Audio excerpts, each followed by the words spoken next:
Okay, hello everyone. Today we are going to learn about Rhino's plugin Grasshopper, a visual scripting language that allows you to create your own little design tools based on visual components that you have to connect instead of writing syntax sensitive scripts. So if you have Rhino open, and you see I'm working here with Rhino 7, the educational version, there are two options how you can open Grasshopper. First path would be to click here on this launch Grasshopper component, or you can basically go and type Grasshopper. That will start loading that. And you see in my case that takes already a little bit longer because I've installed a couple of plugins that, again, these are tools that others have developed to enhance the capabilities of, ultimately Rhino, but through Grasshopper. And these might differ a little bit between Windows and Mac users, but most plugins work on both platforms. So once you open Grasshopper, you see this other window popping up. And we can move that window and still see our Rhino viewports behind that. What you have to keep in mind, you see already we have file, edit, and all these things still here in Rhino, and we have these as well here in our Grasshopper window. So you have to keep in mind that whatever you create here is not actually within the Rhino file, but it's an extra file. And we will soon look into how that turns out. So for instance, let's say we want to create a very basic geometry, let's say a sphere. We would go through our components over here, and it's organized in a similar way as compared to Rhino. So you see here surface, and we have the same over here. So under surface, there are all the tools that allow us to create surface. And let's say we start with a very basic one, a sphere. You go here to primitives. You have to go a little bit familiar in the beginning. It will be a lot of searching for the right tools. And this, you will get more familiar with it and understand what kind of tools, geometries, commands are basically available for you in Grasshopper, but they should be very similar to those in Rhino. Actually, you have more commands available. So let's say we go for sphere, again under primitive, and then drop a sphere here, and you see it directly pops up in the Rhino viewport. I cannot touch it here in Rhino at this moment. And you see if I click on this component, this battery here, it turns green over here. So this is the viewport Rhino, this is the canvas in Grasshopper. If I lose my part, you can always go back and click on this one. It will zoom back on whatever you have available here. And then you see it didn't only create this sphere, but it also created this extra grid. And how does that work? So if we zoom in here, we see we have an input. We have actually two inputs here and an output here. So every Grasshopper script has to be read from left to right. Very European centric, but that should be fine. And then you see if we click on it, both turn green again. If you wanted to change these colors, and I actually prefer to alter that a little bit. So for instance, you click on this little document preview setting. If you click here, you can move other colors onto this. I usually like to work in a different color field just to make it easier. So, and you see so how do we change these inputs here? And we get the sphere out here. If you put your mouse over it, you see that it's an untrimmed surface. That is the resulting sphere in this case. And we also see that we can give it a sphere radius, which is at the moment set to 1, and we can give a base, we can give in a base plane that allows us to determine where the sphere is located. So if you wanted to change this, one way would be you right click on that, and you have to right click on the word radius.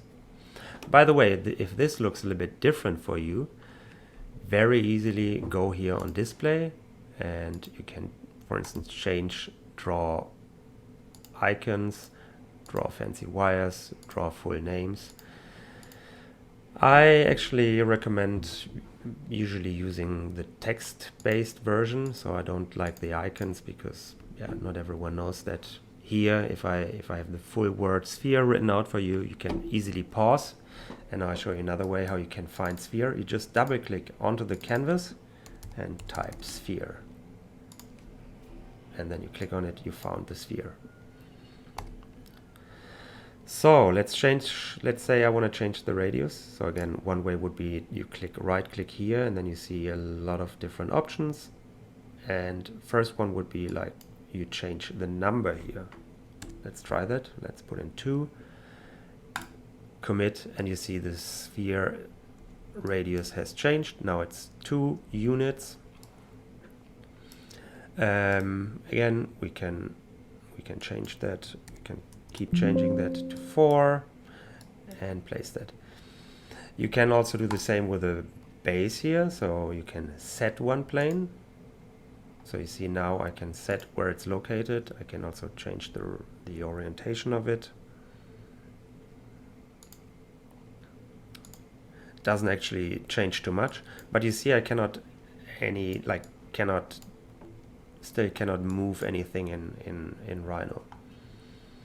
So if you want to avoid that, the sphere is basically, so it needs a plane usually, and a plane is generated by a origin point. So if you hover over it, you see O, that's the origin, and then you see the plane is basically defined by an vector, by the up vector, in this case the Z vector.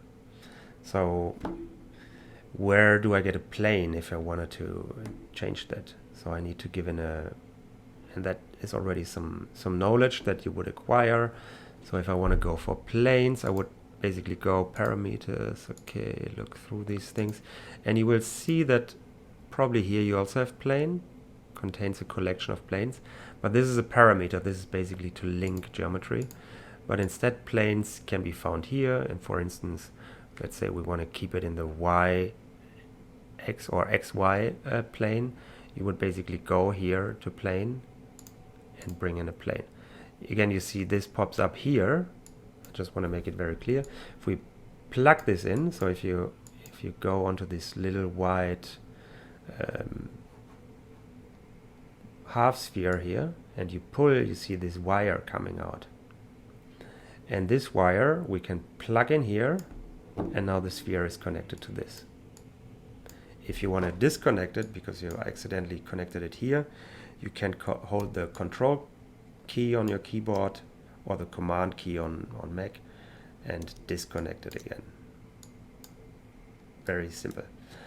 Now you see again our script goes from left to right. So here we still can, if you hover over it, origin of plane.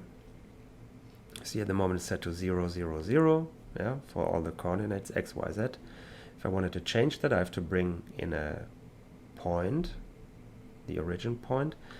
And now we would go to parameters, and this is the way how you can link geometry from Rhino to Grasshopper. So you click here, right click onto this, set one point, and now it asks you to put a point. And if I link this one in here now, again, half sphere connected here, still I cannot move anything. Now let's say I want to have a point in Rhino, just go here, locate, like select point, or just type point, place a point. Now we have a point in Rhino that I can select, and you see the gumball is turned on. Let's now connect that to the creation of the sphere. Right click here and then set one point. In my case it still asks me to place a point, but you can change that here, and you can So click on this and select point instead. So now it asks me to select a point, and now it created the sphere over here. Now I can select this point and I can move it around. Very simple, very basic. I can move it up, down, and I can also change the radius. So how do you change the radius? There are different ways. We know it's based on a number, so I show you how I usually do that. I just go to input, again over here, parameter, input, and then I take the number slider. I want to change it based on a sliding number. Throw that on the canvas. Again, connect this. If you connected it wrong, control key to disconnect and move it over here. Now you see this is very small. It can go down to 0, which would be no sphere, up to 1, and you see it's floating numbers, so it's numbers. Yeah, I have a lot of options. I can double click on the word number slider here, and now I can edit the number slider. So the input here, for instance, let's say I want to have the maximum to 10. Say yes. You can also say floating numbers, real numbers, and so forth. Okay. And now I can change the slider based on this thing. I can move it around. I can also add one more point.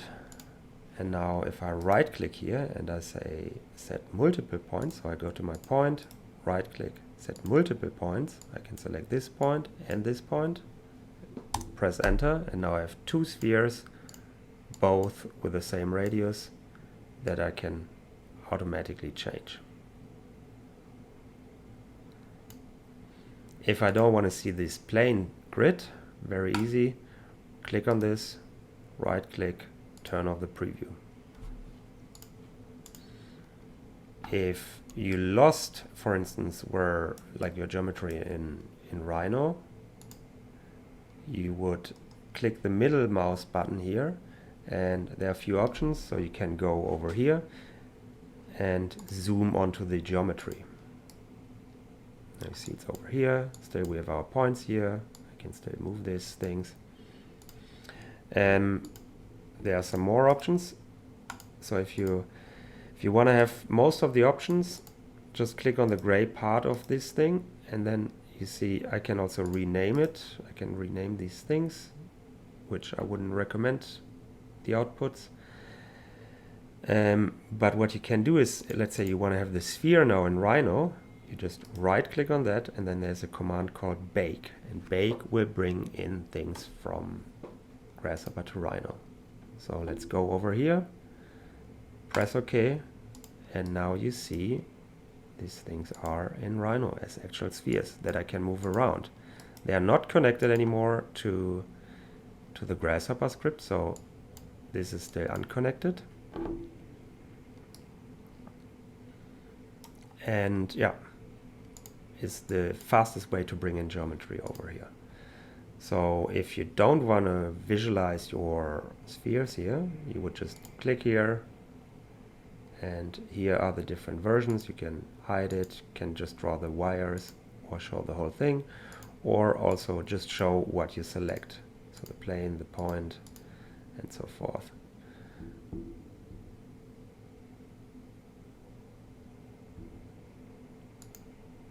Yes, and then go back. If you accidentally deleted one of these points, you will see that a component turns orange. That usually means that there's something wrong in the script, and you can click on that little bubble over here, and it says a reference point could not be found in the Rhino document. So now you know that there's something wrong. You can even hover over it. We see there's a reference point, and then it says null in this list. So yeah, probably we have to create a new point. Again, right click, set multiple points, press enter again, and now we have our spheres. So let's say you're happy with that little script. Or let me show you one more thing. Let's say you want to have two different sizes of spheres. You can go and copy this number slider, Control C, Control V, or basically just take it and press the Alt key, and it creates a copy. Now if you would throw that in here, you would see nothing happens. What you have to do is, if you want to connect two different sliders for the 2 points here, you would have to hold the Shift button and plug it in here, and now you see we can change these sliders independently. And again, if you want to bake them, click, bake, now you have your spheres. And then last thing, let's say you want to, I would usually recommend to save this file, so the Rhino file. So let's call that sphere, save it. And then you also have to make sure that you save your Grasshopper file. So you go over here, save document, and usually I name the files similar. You will see it will not take the 3DM, but instead it will have the extension GH, which stands for Grasshopper. Press OK, save, and then if you want to run this script, you have to open both files. Yeah, so if I open a new file, you will see that the points cannot be found because they are basically not in here. So what you have to do is either place some points or go back and open your sphere file, and then it will find these points again. Okay, great. So let's do a little exercise for you guys. So this was it for spheres. Let's see if you can figure out how to place a basic cylinder, just for testing your skills. Yeah, you have to go up here, search for it. Little hint: it's probably under surfaces, and try it yourself to write this very little basic script as your first test. And yeah, in a minute, so I would suggest you stop the video here and try to figure it out yourself, just to get familiar and see what didn't work, and then in a few seconds we do it here together. Okay, I hope you figured it out. If not, let's try together. So again, I already gave this hint. We go to surface, we look for the right geometry, it's under primitives, and then we find the cylinder. We place it here, and yeah, now you see it places the cylinder over here. You would again, and now I show you a little shortcut. If you don't want to orient, you can just type here, get a point parameter. Again, let's place a point in Grasshopper, in Rhino, right click on it, set multiple points, and link that to the cylinder. So now you see I didn't need this, because I anyway wanted to have it aligned like that. This is the more deducted correct way, because it actually creates a base, but now it creates it at this point, and it's usually creating a XY plane. Then again, I want to get the number slider, so you can just type number, or you can already type a number. So let's say if I want to have it, if you just type a number in the search, so double click and 5 for instance, it will directly give you a number slider with the number 5. And again, I also want one for the height, type 8, and I put it into length. Now I can also change the length. Great. So I hope you figured it out yourself, how to create a cylinder. And yeah, let me know in the comments if you have any questions, or if there's anything that is not very clear from the beginning in your little scripts. Again, make sure you save your progress. It's not the Rhino file, it's an extra file. And yeah, hope to see you soon again. Thank you very much.